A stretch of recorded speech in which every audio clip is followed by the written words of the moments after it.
Tales from the Tavern, The Wizard, Part 9.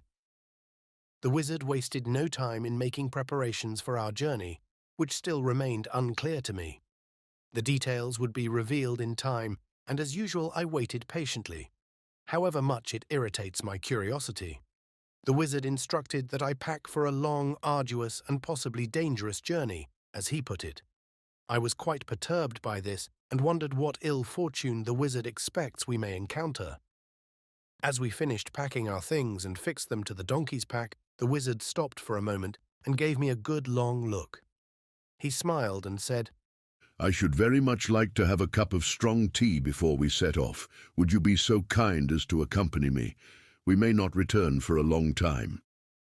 I agreed, and we sat at the table for what seemed like hours, discussing many things. We talked about the weather, the donkey, politics, literature, horticulture, friends, enemies, and many others. The wizard swirled the tea in his cup. "Do you like it here?" The wizard asked in a slightly somber tone. I was quite taken aback at such a bold question, more so at the fact that I had never really given it much thought.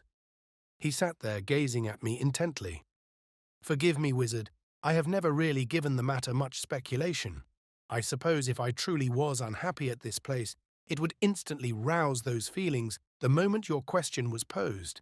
I think I do like it here, but not in the traditional sense of the word. More like the seed of a dandelion that is carried by the wind, happy that it is free, embarking on its great journey but never truly content until it has finally settled and established its roots. It may sound foolish, but that is the best I can do. Please, wizard, do not be upset with me. I always have and forever will be grateful to you. You have given so much to me, and I feel I have given so little in return. I truly do enjoy it here, but I would be amiss if I did not admit that I have always felt something missing, like that of a puzzle piece." The wizard's expression did not change in the slightest. The wizard got up and walked to the window, focusing his attention on a squirrel burying its acorn. "Be at ease, my friend," he said softly. "You have said nothing to cause offense or injury. You have spoken the truth, which is in high demand these days." He paused for a moment, gathering his thoughts. "You have a kind heart, and have learned much under my tutelage for a good long time. How extraordinary it is that a simple farmer could blossom into such a conduit of wisdom and virtue. I must say I am proud, very proud indeed." The wizard beamed at me and smiled. A single tear fell down the side of his cheek. He quickly changed the subject and collected the cups. "Well, I suppose it is time that we be off, don't you? The road is smooth but long. If we are lucky, we may be able to find ourselves at an inn before nightfall, smothered in fresh linens and a down pillow." We kept a good pace at the wizard's urging, travelling hither and thither past ancient towering oaks that flanked us on either side, rolling hills and tranquil streams untouched by war or conflict. It seemed to be frozen in time. The chaotic order of the beauty of nature was spectacular to behold, if one observed carefully. As the sun began to dip below the horizon and the light slowly faded, we were relieved to see the faintest hint of smoke dancing above the treetops, not a half a mile away. Our spirits lifted, and with a second wind, we marched at the double toward our soft linens and down pillows that awaited us.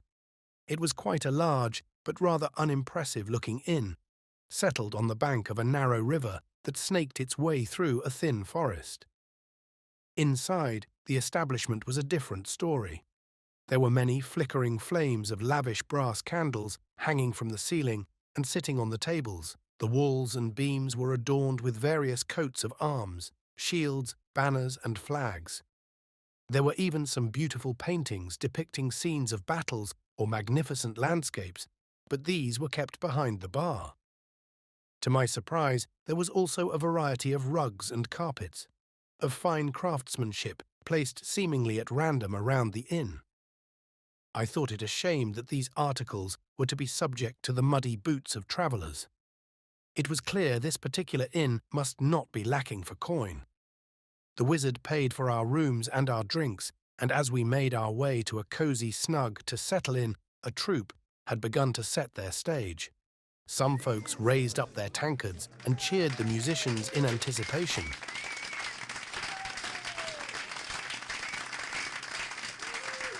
In the depths of a darkened kingdom now enslaved under the weight of the crown, a tyrant king's crusade, his heart cold as stone, his rule a deadly sting. Beneath his iron fist, we all kneel and sing.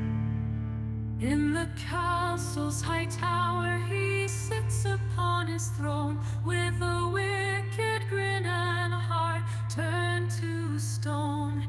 He takes what he pleases, no mercy in his wake. We live in fear and sorrow, our spirit he does break. Through the village streets his shadow it does loom. With every passing day our hope begins to bloom. We'll rise as one, we'll break these chains that bind. A revolution calling, it's the end of his cruel kind.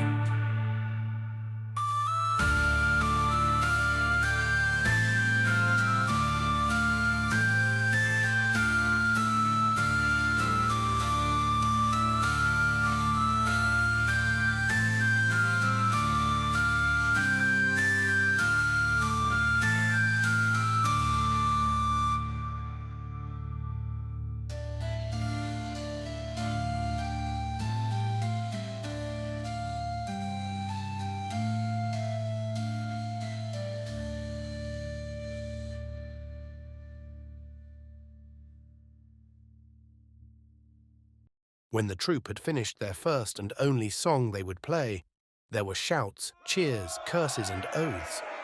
A collection of fruits and vegetables were thrown at the musicians, splattering on the wooden walls and creating a great mess on the stage. A few stray tomatoes hit their mark, and the troupe hastily gathered their things and took their leave. A fight broke out, and the innkeeper swiftly interjected, trying to resolve the conflict. He was unfortunate and was hit in the eye by a clay cup, which shattered and spilled its contents on the bench. Eventually, the inn was returned to order, and the people returned to their affairs. The steady chatter of voices filled the room. We sat for a time enjoying our drinks when we could not help but overhear a rather loud conversation occurring adjacent to our snug. There sat 4 men. 2 were of the common folk, 1 a merchant, and the other was unmistakably a soldier. They seemed unconcerned about their topic of conversation being made privy to the ears of the public. I'm telling you the king ain't got no right to be levying such heavy taxes on good folk such as ourselves, said one of the common men. Times be hard enough as it is, what with the drought and the constant attacks from bandits in these parts. And what does the guard do? Nothing. That's what. Magistrate says they ain't got no authority administering justice in this county until the township's debts be paid in full to the crown. Can you believe that? Our own king won't protect us until his chests are filled with our gold. You know what I say? Damn the king, and damned his court of fools and vipers. The other commoner sipped his beer and nodded in agreement, but said nothing. "Watch your tongue there, peasant," said the soldier sternly, pointing a mailed finger at him. "It's the king's gold what pays my salary, and I won't be having his name tarnished by the likes of you. What you say amounts to treason in my estimation. What's to stop me from reporting you to the constable and having you chained and whipped like the treasonous dog you are?" The commoner spat. Ha! A few more pints and I would say that was a jest. You soldier types ain't so bright, are ye? I'm a respectable member of this here community, and folk wouldn't take too kindly to your intentions, I wager. What's it matter what I say about our beloved king? It don't affect you none. I say them musical types that just got ran out was onto something. In fact, why the hell we even need nobles or a king for that matter? All they do is spit and curse us. Life is tough as a working man, and they ain't got the slightest inkling what it's like. You know, me cousin Richard told me he heard some strange things from a travelling man years ago. Something similar. He was one of those intellectual types. He claimed that the nobility ain't even sanctioned by God, that it's nothing but a sham set up by them greedy royals to keep power. Ain't that something? He went on about Plato and Virgil, the struggle of chaos and order. Whatever the hell those are. I ain't got no clue, but it sounds smarts. And maybe he's right. Don't know what it is, but something don't sit right with me about this whole ordeal. You ain't got a shred of wits or 2 copper pennies to rub together, and here you be lecturing me about Play-Doh and virgins and such. Pox upon it, I say. Think you so smart because your uncle heard some nonsense stories from some manure-brained drunk on his travels? Hark now, everyone knows nobilities is the natural order of things. We all have our place, and we best be wise to understand that. It's the way it's always been since the beginning of time. To question God's will is treason and blasphemy. You can have your fantasies and delusions. I expect as much from the likes of you. I'm content as it is. Sergeant says kill that man or dig this ditch. I do it, no questions asked. I've got a full belly and a warm cot waiting for me every night. Not my place to question the doings of men above my station. The soldier leaned back in his chair and took a long draught from his tankard and set it down with a clang. The merchant, preoccupied with a loose button on his coat, looked up and addressed the company. You may be right about many things, my good man, but I dare say our peasant friend here might have a point or two. For example, would you not agree that it does not seem right that a king, who is charged with the protection of his subjects, withholds such protection for the demand of money? If the citizenry are in constant danger and unable to continue their daily exploits, which in turn provide capital for the crown, would this not cause even greater problems for the collection of taxes? Not to mention, it is certainly bad for business, I say. If the farmer is dead or maimed, who is to produce the crops for which I can purchase? Of course, I can just procure more goods from another town and sell it for a higher price. But it is much easier if the producers were alive and able to hold a scythe or a hammer. The soldier shook his head. If you don't pay your dues, you don't get protection. That's the law, it is. Lazy peasants always crying about this and that. You don't like it so much, you should do something about it. The room was spacious and pleasant. In the corner was a small desk with a stool.